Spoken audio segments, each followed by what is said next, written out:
Olá, sejam muito bem-vindos. Hoje a gente vai mergulhar fundo nos bastidores da inteligência artificial moderna. Vamos desvendar como ela é construída, desde a pecinha mais básica, o neurônio artificial, até esses sistemas super complexos que usamos no nosso dia a dia. Vamos nessa? Para começar, eu quero propor um desafio. Dá uma olhada nessas duas versões de um texto em português. A primeira tem um errinho de gramática bem sutil, daqueles que passam batido. Agora, o mais interessante disso tudo é que esse pequeno erro não foi pego por várias ferramentas de IA super avançadas. Tô falando de Word, Google Docs, ChatGPT, até o DeepL deixou passar. E aí fica a pergunta: como é que pode um negócio desses? Pois é, e isso nos leva direto para essa paráfrase genial de George Orwell. No universo da IA, principalmente quando o assunto é correção de texto, nem todas as línguas e nem todos os tipos de erros são tratados da mesma forma. O ponto-chave é que a maioria dessas ferramentas é otimizada pensando no inglês. O resultado? Outras línguas, como o nosso português, podem acabar não tendo o mesmo nível de precisão.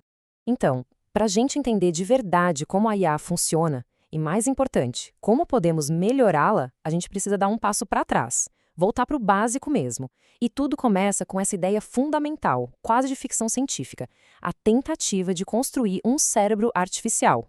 E o coração desse cérebro artificial é a chamada rede neural. A definição clássica descreve ela como um sistema com um monte mesmo, de unidades de processamento simples, todas trabalhando juntas em paralelo.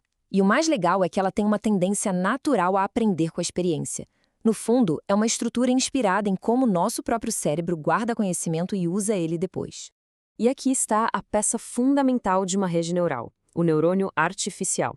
Pensa nele assim: ele recebe vários sinais de entrada e cada um desses sinais tem um peso sináptico, que funciona como um grau de importância. O neurônio, então, soma todos esses sinais.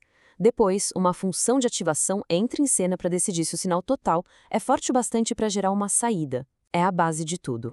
Mas como exatamente o neurônio decide se vai disparar ou não? Bom, existem duas abordagens principais. A da esquerda é a função de limiar, que é tipo um interruptor de luz. Ou tá ligado, ou tá desligado, sem meio termo. Já a da direita, a função sigmoide, é mais como um dimmer, aquele controle de intensidade. Ela permite uma resposta gradual, mas sutil. E é essa sofisticação que permite que as redes neurais aprendam tarefas realmente complexas. Juntar esses neurônios em camadas já foi um avanço e tanto, mas para chegar nos modelos de linguagem superpoderosos que a gente tem hoje, foi necessária uma verdadeira revolução. E o nome dessa revolução é Transformer. Vamos entender como isso mudou o jogo. Tá, mas por que os Transformers foram tão revolucionários? Essa tabela aqui mata a charada. Os modelos mais antigos, como as redes recorrentes, precisavam processar os dados em sequência, palavra por palavra. Era um processo lento. Agora, olha a linha da Self-Attention, que é o coração do Transformer. Ela precisa de apenas uma operação sequencial. Sabe o que isso significa? Processamento em paralelo, um monte de coisa ao mesmo tempo. E foi isso que tornou possível treinar modelos gigantescos muito, mas muito mais rápido. E aqui está a planta baixa do Transformer. Pode parecer super complicado, mas a ideia geral é bem elegante. Basicamente são duas partes. À esquerda, a gente tem o encoder, o codificador, que lê e entende o texto de entrada. À direita está o decoder, o decodificador, que pega esse entendimento e gera o texto de saída. É uma estrutura de duas partes, perfeita para tarefas como, por exemplo, tradução. Agora, vamos dar um zoom na grande sacada do Transformer, o mecanismo de atenção.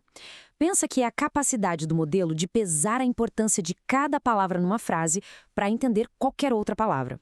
Ele faz isso usando 3 vetores para cada palavra: uma consulta, uma chave e um valor. Ao comparar a consulta de uma palavra com as chaves de todas as outras, ele calcula o quanto de atenção ele deve dar a cada uma delas. É simplesmente genial. Ok, a gente já viu os blocos de construção, os neurônios, o mecanismo de atenção e a arquitetura Transformer. Agora, como é que a gente junta todas essas peças para criar os sistemas de IA que usamos hoje? Vamos para a parte prática de construir a IA moderna. Uma das arquiteturas mais fascinantes é a GAN. A melhor analogia para entender isso é pensar num jogo entre um falsificador de arte, a rede geradora, e um crítico de arte, a rede discriminadora. O gerador tenta criar imagens falsas que pareçam reais, enquanto o discriminador tenta descobrir a farsa. Com o tempo, os dois ficam absurdamente bons no que fazem, e o resultado são imagens geradas por IA que são, nossa, incrivelmente realistas. E como os grandes modelos de linguagem são treinados? É um processo de 4 etapas. Primeiro, o pré-treinamento, onde o modelo lê uma quantidade absurda de texto para aprender sobre o mundo. Depois, vem os ajustes finos, para ele aprender a seguir comandos específicos. E por fim, a etapa mais crucial, o reforço com feedback humano. É aqui que a gente alinha o modelo com os nossos valores e preferências, ensinando que é uma resposta útil e segura. E essa última etapa, a do feedback humano, nos leva direto para um ponto final que é absolutamente crítico. Depois de toda a matemática e de toda a arquitetura, no fim do dia, a gente chega no fator humano. O conceito-chave aqui é alinhamento. Não se trata só de fazer a IA funcionar.